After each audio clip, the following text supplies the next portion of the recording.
They say the moment you hit rock bottom is also when you discover the true nature of those you thought always loved you. I found that out the day my own biological father kicked me out of our $8 million mansion, just because I refused to become his clone. Instead of a hug or a congratulatory word, he threw a thin wad of cash in my face and coldly said something I'll never forget. "You're worth this much, Lily. A useless brat like you is lucky if you end up changing light bulbs for other people." I had just turned 23, freshly graduated with honors in energy engineering from UC Berkeley, but my father didn't care. He hadn't even bothered showing up to my graduation ceremony, claiming he had a meeting with the company's senior stakeholders. My mother wasn't there either. She always stayed silent and sided with him, like a smiling shadow, swirling her martini while avoiding my eyes. I stood in the grand foyer flooded with golden chandelier light and cold white marble beneath my feet, gripping the handle of my old suitcase, the only thing I still had from college. Behind my father, the giant portrait of my grandfather stared down with stern eyes and a condescending look, as if judging me from the afterlife. My father, Henry Langston, was the CEO of Langston Financial Group, a family-run financial empire spanning 4 generations. In his eyes, the only worthy career for a child was joining the company, learning how to manipulate markets and sniff out billion-dollar deals. But I was different. I wanted to create real value, not just count other people's money. I wanted to research and develop sustainable energy storage systems. A field he called wishful thinking that'll never earn a dime. "An engineer? You mean willingly live like a plumber?" he sneered when I spoke of my dream. I remember clearly the moment he stood up from his expensive leather armchair, reached into his wallet and pulled out a $50 bill and a few crisp $20 bills. He threw them on the floor, right where I had stood moments earlier taking graduation photos with my mom, still holding onto a fragile hope that my family might be proud. "Take it. That's all you're worth." I stared at the bills scattered on the cold marble floor, feeling like my entire world had collapsed. It wasn't the small amount of money.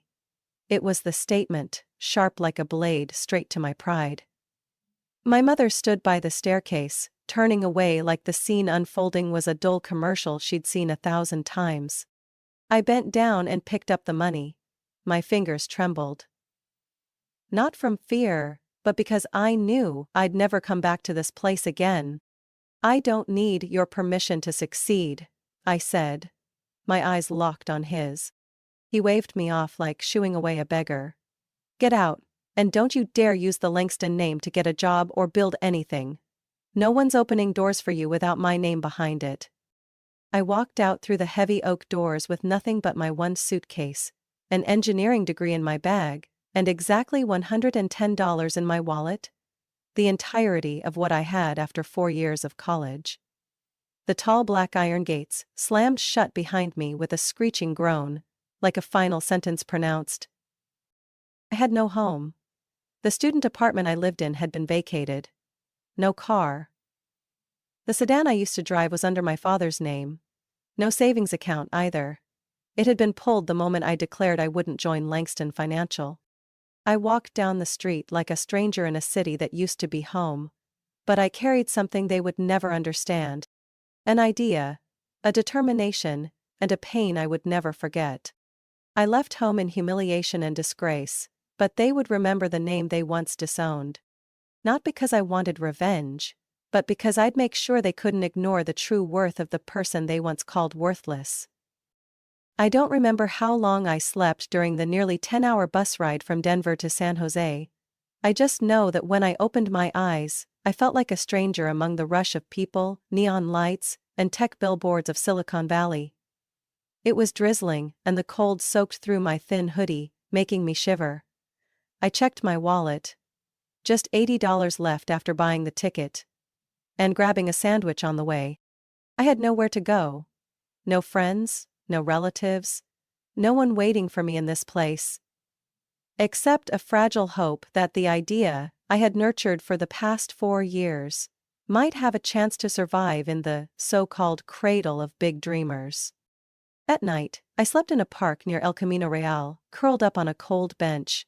My laptop was in my backpack, pressed tightly against my chest like the only valuable thing I had left. Every unfamiliar sound startled me. I was terrified someone would steal the hard drive containing my energy storage system design, the one I'd spent my entire senior year working on. The next morning, I dragged myself into a small coffee shop called Willow Beans, tucked between two old office buildings. I only meant to buy a hot cup of coffee to warm up, but somehow ended up staying for hours, pretending to work on my laptop just to have an excuse to stay in a place with free Wi-Fi and a power outlet. That's when Emma, the barista, noticed me. A girl about my age, messy brown curls, wary eyes but not unkind. "Hey, if you're gonna camp out here with just one Americano, at least don't hog the whole big table," she said, wiping down the espresso machine that was hissing like it was about to explode. I sighed, closed my laptop, and was about to get up when the machine groaned loudly and sputtered out a jet of steaming dark brown liquid that splattered everywhere. "It's broken again," Emma hissed, giving the machine a light kick. I looked at her, then at the machine. An idea flashed through my mind like lightning in a storm. "I could try fixing it, if you give me another cup of coffee and somewhere to sleep tonight." She stared at me like I'd just declared I was an alien. "What? Who do you think you are, some kind of HVAC engineer or something?" "Close, energy engineer, just graduated from Berkeley." Emma went quiet. Then she crossed her arms and raised an eyebrow. "All right, if you can get that monster back up and running in 20 minutes, I'll talk to the manager and see if there's room in the storage for you to sleep, but if you break it worse, I'm calling the cops." I gave a small smile and pulled out a screwdriver from my backpack. A tool I always carried out of habit, a hard one to shake for any engineer. 15 minutes later, the machine let out a psh and started pouring coffee smoothly, like it had never broken down. Emma's mouth dropped open. "You just saved the whole store." The manager, a Mexican man named Carlos, nodded after hearing the whole story, then led me to the storage room in the back. It was packed with coffee bags, paper cups, and industrial toilet paper rolls, but it was clean and dry. To me at that moment, it felt like a 5-star hotel. I started working part-time at Willow Beans.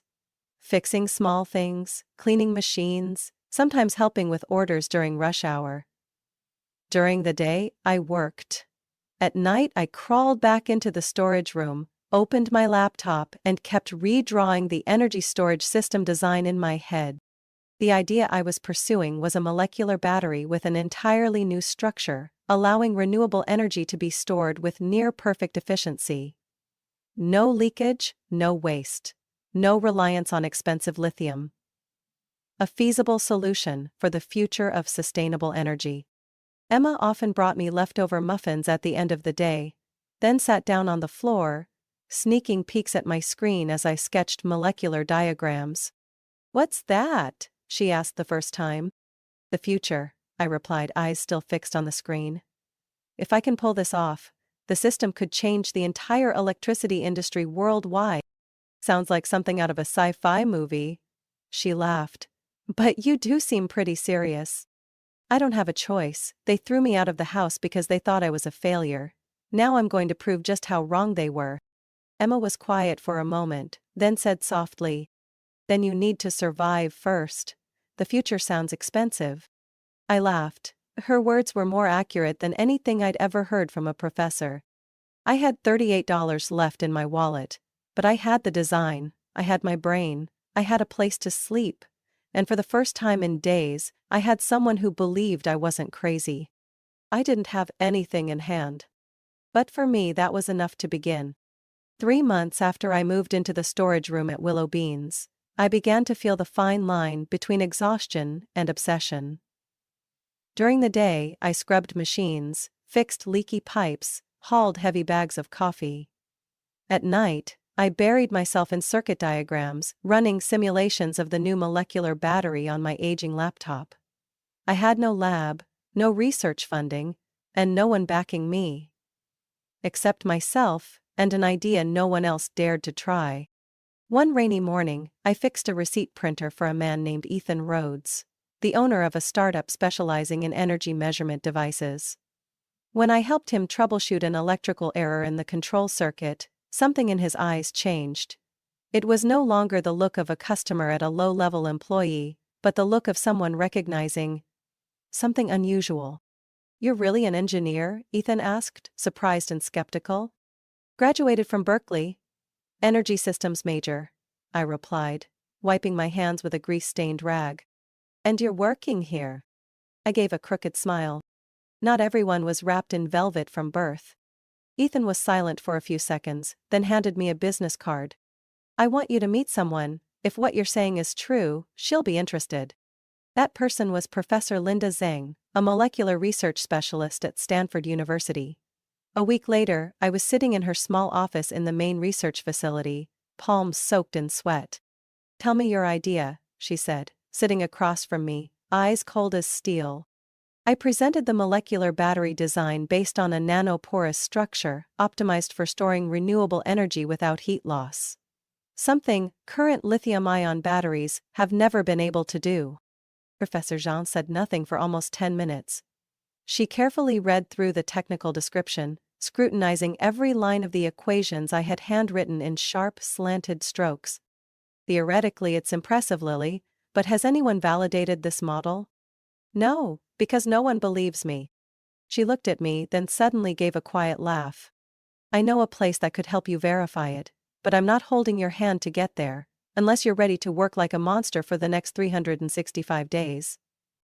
I looked her straight in the eye.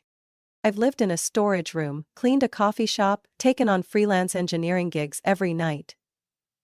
I'm willing to die for this project, if I have to." 3 days later, I received an email approving my use of the Advanced Materials Lab at UC Berkeley as an independent research collaborator. From that moment, the real grind officially began. I didn't quit the coffee shop job. I needed the money. Outside of my hours at Willow Beans, I fixed circuit boards for startups, designed power supply systems for measurement devices, even drew CAD models for senior year student projects. Any engineering work. I took it. I slept an average of 3 hours a day. In the mornings, I brewed coffee. Afternoons, I ran around small office buildings in the valley. At night, I dove into the Berkeley lab like a tech addict. I drank coffee like water, survived on cheap sandwiches, and held on to one thing: never let myself collapse. Every test was filled with failure. Every wrong measurement meant I had to grit my teeth and revise dozens of lines of code and design drafts. But I didn't stop. Not after coming this far. One October night, at exactly 2:47 a.m., I burst into tears in the lab. Not from pain, but because for the first time after hundreds of attempts, the results showed an energy storage efficiency of 98.7%. A number I had never seen in any scientific paper I'd read. I thought I was hallucinating. I triple-checked, then again, then printed the results and brought them to Professor Zhang's office at 5 a.m. She looked at the data, then raised her head, narrowing her eyes. "This isn't just a breakthrough, this is a revolution." I trembled, leaning against the wall, mind spinning between joy and exhaustion. "You think anyone would invest?" "If they don't, they're idiots," she replied coldly. "I'll arrange a few meetings for you, but remember, Lily, this is just the beginning." I looked at the design in my hands, still unable to believe it was real. It had started with a suitcase, $110, and a slap in the face from my own father. Now, I was standing on the edge of changing the global energy industry. And this was just the first step. I walked into my first pitch meeting with hands shaking from cold, or fear, maybe both. Across from me sat 3 investors, representing a well-known venture capital firm in San Mateo. I wore an old blazer borrowed from Emma, hair tied neatly, a touch of lipstick to avoid looking like a corpse after 6 months of lab-induced exhaustion. I laid out everything: the new battery structure, the data, the application potential, and even a commercialization strategy. The last thing I said was, "If you don't invest, someone else will." But you'll regret it. The three of them looked at each other, nodding slightly. One of them said, voice cold as ice. Very ambitious, but not enough experience. You're too young, too new, and this technology is still too far from reality. Sorry. I pressed my lips together and bowed my head. The first rejection. Many more to come. 2 weeks later, 3 more meetings. 2 rejections, 1, we'll consider it. I knew that meant never. I returned to the storage room after the last meeting, collapsed onto the thin mattress. Emma sat beside me, handed me a cup of coffee and said softly, "They can reject you as many times as they want, but you only need one person to believe in you." I nodded. That sentence kept me going for another week.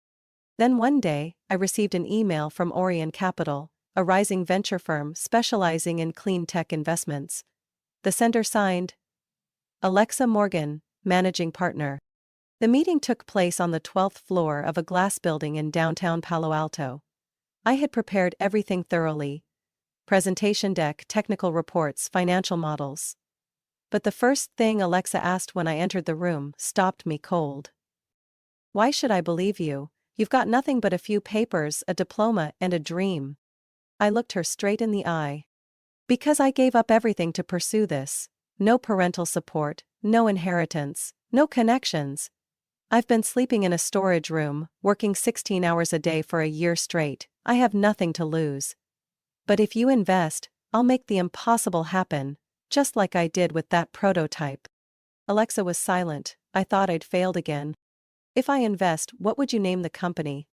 I blinked. Astrovault.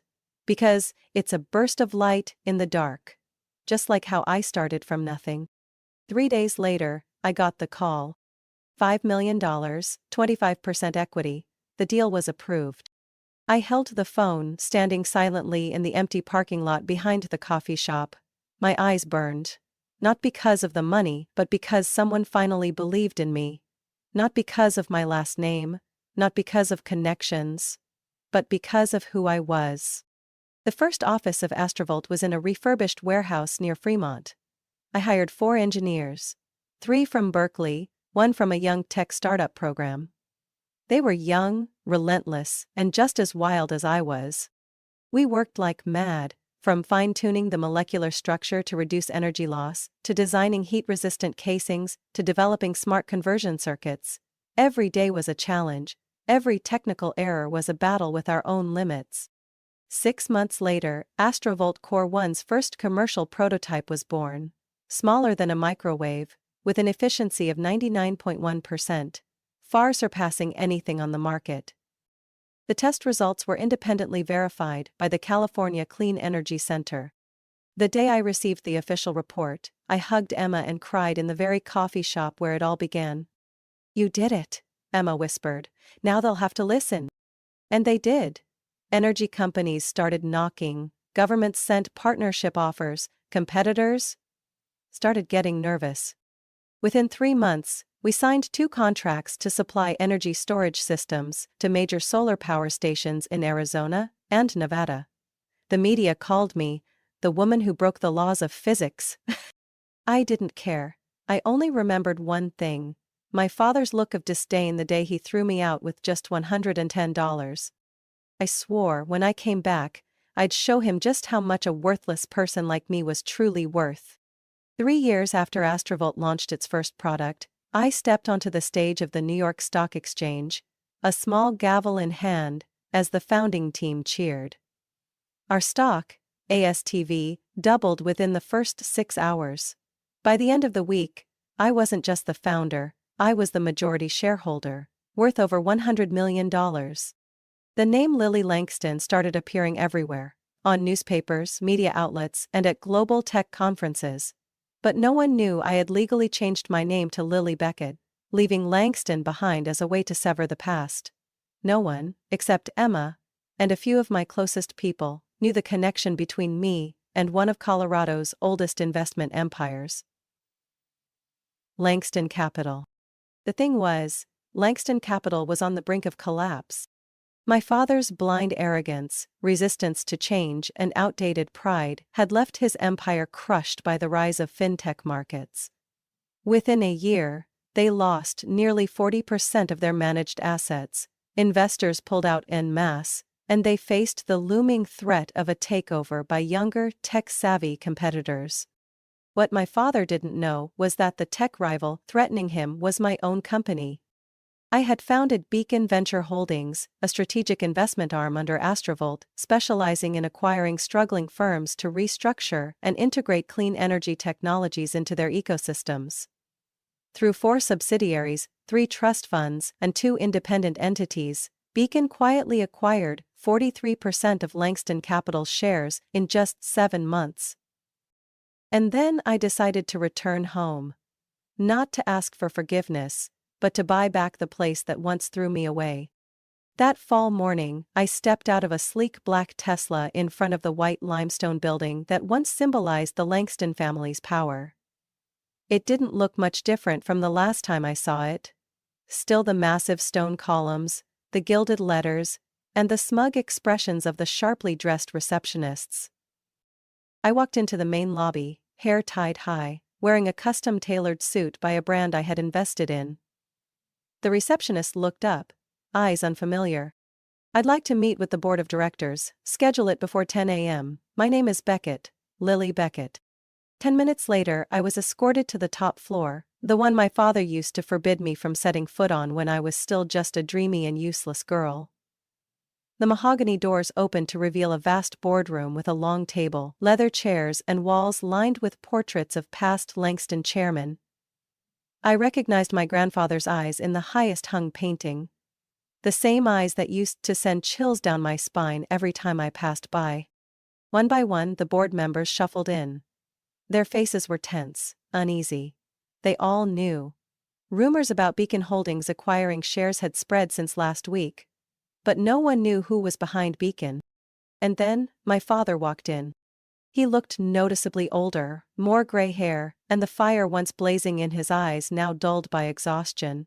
He looked at me, but didn't recognize me. He couldn't. I stood up. "Hello, Mr. Henry Langston, we meet again." He squinted, frozen in place for a few seconds. Then slowly stepped toward me. "Lily?" I nodded and calmly sat down in the chair at the head of the table. "It's been a while, hasn't it? Since the day you threw me out of your house with $110 and the words, 'That's all you're worth.'" The room fell silent. A few board members began to stammer. Mr. Peterson, my father's longtime associate, dropped his pen upon hearing my name.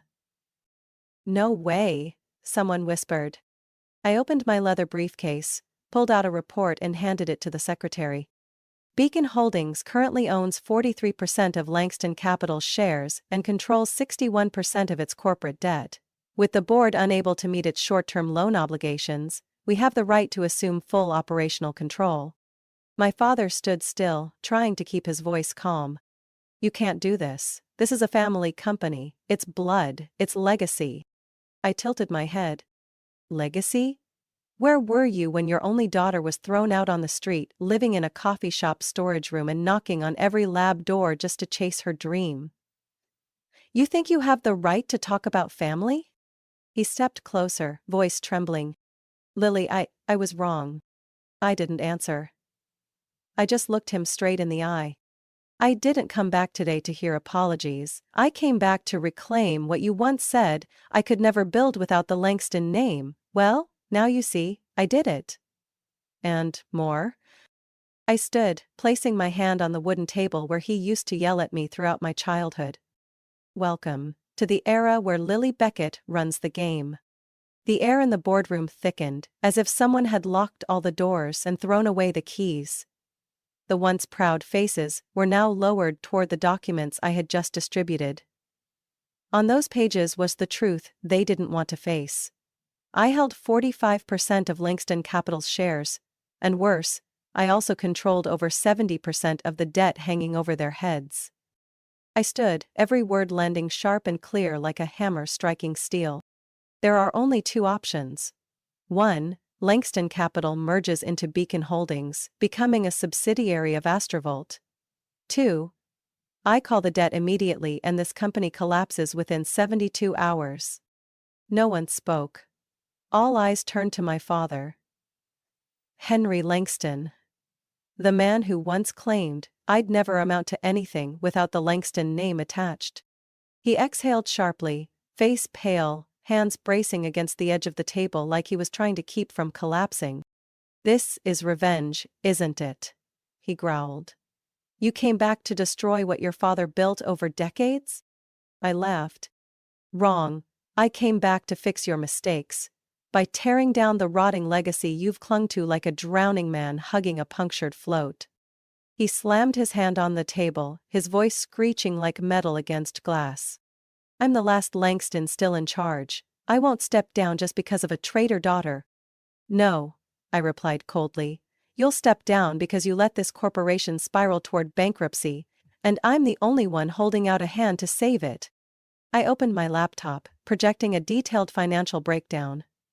Every loan, every due date, every SEC warning about liquidity risks he had chosen to ignore. Numbers don't lie. They're raw, cold, and have no room for ego. "If you don't sign the transfer papers today," I said slowly, "Beacon Holdings will exercise creditor rights and file for Langston Capital's bankruptcy." A soft scraping sound broke the silence. My father's chair slid back. He stood up, slowly, as if the weight of 30 years of delusion had just come crashing down on him. "So you really did it? Without me? Without your mother? Without the Langston name?" "Oh." I didn't respond. I just looked him in the eye, for the first time without fear. He glanced around the room, then paused at the portrait of my grandfather hanging behind the chairman's chair. The same seat he occupied when he threw $110 in my face and called it all I was worth. "Lily," he said softly, like a confession never meant to be spoken aloud. I held out the pen toward him. "Sign it, or you can watch yourself drag your entire legacy to the grave." A brief hesitation. Then the sound of pen on paper. Slow, but firm. He signed. I took the document back, folded it carefully and slipped it into my leather bag, as if it weren't just a legal agreement, but living proof of a journey no one believed I could complete. A few board members stood up and began clapping, not out of joy, but because they knew they had just witnessed the end of a dynasty and the beginning of a new name. I walked to the chairman's seat, the chair that once symbolized power and pride in my family. I didn't sit. I just placed a hand on it, eyes locked on my father. "You once said I was only worth $100, so now ask yourself, how much did you lose trying to stop me from becoming who I am?" He turned his face away, said nothing. He didn't need to. I left that room without looking back, because for the first time in my life, I knew I no longer needed anyone's approval to prove my worth. The Langston building still stood, as a relic of decay. But I didn't return to live in the past. I came back to rebuild, from the wreckage my own family left behind. I took over Langston Capital not to burn it to the ground, but to uproot the rot my father left, and replant a healthier ecosystem from scratch. Within 6 months I fired the entire old executive board. People who lived off reputation and added no value beyond pointless meetings. But I kept almost all the middle and lower level staff, the ones who had quietly carried the workload, while the leaders counted money and shifted blame. I renamed the company Lunaris Impact Group and shifted the entire investment portfolio to renewable energy, clean tech, and sustainable development startups. The remnants of the old Langston were discarded without hesitation, not out of hatred, but because I knew, to build something new, you have to be willing to dismantle the old. The media called me the legacy breaker building the future. I didn't deny it. My mother, Evelyn Langston, called me no less than 10 times. She sent handwritten letters, emails, even her assistant to the office asking for a meeting. The letters were drenched in lavender-scented guilt, written in flowery language. "I just want to understand you better. I didn't think it would go this far. We're still family after all." I replied only once, with a 3-line email. "Some bridges are meant to burn." If you want peace, start by not trying to fix what you deliberately ignored. Lily Beckett. I was no longer her daughter. 1 year after the merger was finalized, I received a package. No sender's name, but the handwriting struck me like a knock from the past. Inside was a small envelope. I opened it and found a single $100 bill, laminated, pristine to the point of lifelessness. Along with it was a note, handwritten with a shaky hand. You are worth more than I ever thought. H. I held the bill in my hands for a long time, then folded it. No tears. No smile. Just a strange emptiness, like I had finally received the validation I no longer needed. That evening I flew back to Palo Alto. Emma was still at Astrovault, now the chief operating officer, managing over 600 employees across 3 countries. But we still kept our old ritual. Once a month we returned to Willow Beans, the coffee shop where it all began. It was no longer the quiet place it used to be. Now it was busy, freshly painted, and had a small sign hanging behind the counter. The birthplace of a new energy ecosystem. I handed the $100 bill to the new shop owner, a young student with eyes full of ambition, and said, "Put it toward a scholarship fund for the part-time staff here. Maybe someone will need a launch pad, like I once did." He looked at the bill, surprised. "Is this real money?" I nodded, smiling softly. "Very real. And maybe worth more than any other $100 bill in the world." He folded the bill carefully, eyes glowing. I turned to look at Emma. The one who had witnessed every stumble, every sleepless night, every moment I nearly collapsed, and gave her a gentle nod.